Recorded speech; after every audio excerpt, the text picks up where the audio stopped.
MJ from the free throw. Raindrops on me, she in beast mode. Crunch time when it's critical. You the greatest of all time, baby, you the GOAT. A point of difference this year that I like is Jack Redden. Now he's in competition in his price range with Canelio. So Canelio is a WOG, so I should be siding with him, but I'm actually gonna side with Jack Redden, and I'll go into that a little bit.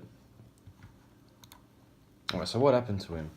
So he was, I think up until 2014, he averaged between 98 and 105, around that, and he was pretty durable. He played pretty much every game. He had a few injuries after that. He started to play forward a bit. Thank you to Michael Voss for doing that and for ruining Tom Rockcliffe. I don't know, he seems to lose motivation. I mean, if I lived in Brisbane and I loved football and I turned the TV on and the rugby's on, I'd be depressed too. So I don't blame him for leaving Brisbane. Yeah, I think he has a lot of potential, but it seems like he's on the right track to get better, but he's just had a rough couple years. His upside. So yeah, he was touted as a premium mid. DT Talk. Back in the day I loved DT Talk, but since I've moved to Supercoach, I've stopped watching them. But they predicted him to average 115 one year in 2013, and that was like reasonable because he was so young and he was playing so well. But it didn't happen.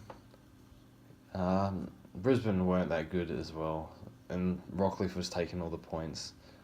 So, a bit unfortunate, but he definitely has a lot of, there's a lot of upside with him. Obviously, Pritis and Mitchell have left, and he's going to be the number 2 inside mid, so he's going to get a lot of ball. And we saw him in the JLT in the first game. He had 162. Not many players in the AFL can do that, so yeah, he has a lot of like 130s, 140s, I think some 150s as well, in his heyday, I guess. But yeah, it just shows that he can go really big. So you need to get around him. Why do you ask? Well, he's been the number 1 trainer at the club this preseason, from the coach's mouth. A big footy poster said that he'll win the BNF this year. I think he'll make top 5 at worst. He doesn't really have a lot of competition.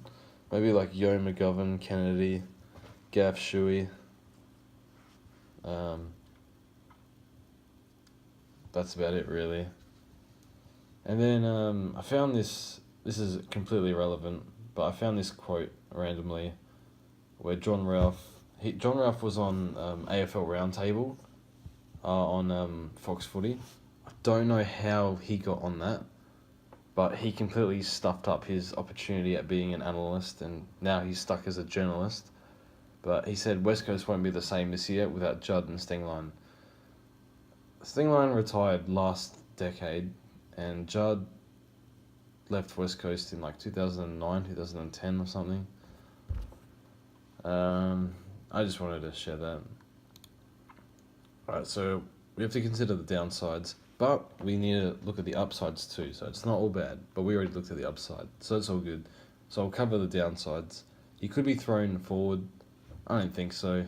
That wouldn't not be a smart option. West Coast midfield is pretty thin as it is. And it's not like Mitchell or Pritis ever went forward. They couldn't play forward. He scored poorly the last 2 years. He had a strong end to 2017. I think he averaged 95 in the last 8 or 9 rounds, which is pretty good. Especially now that he's had his a non-interrupted preseason for the first time in a few years, and he's training the house down, as is everyone else. But he looks primed for a really good season this year, and there's definitely value with him.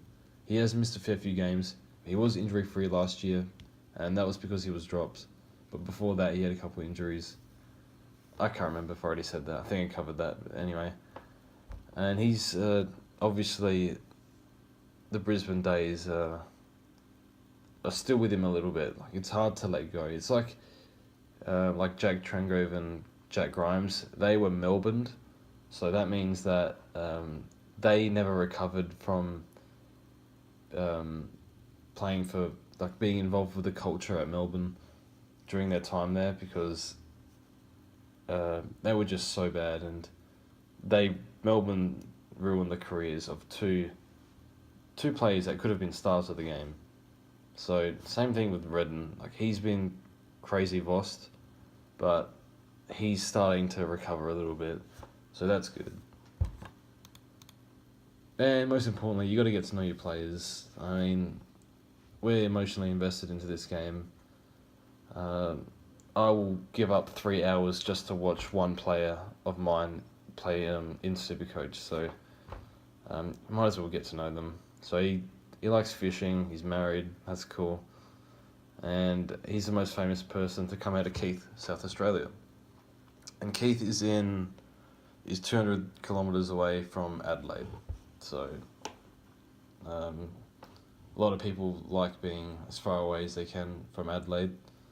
But I'm from Adelaide. It's a lovely place. Not much to do here, but I like it. But yeah, consider Jack Redden. He's definitely good value. So good luck.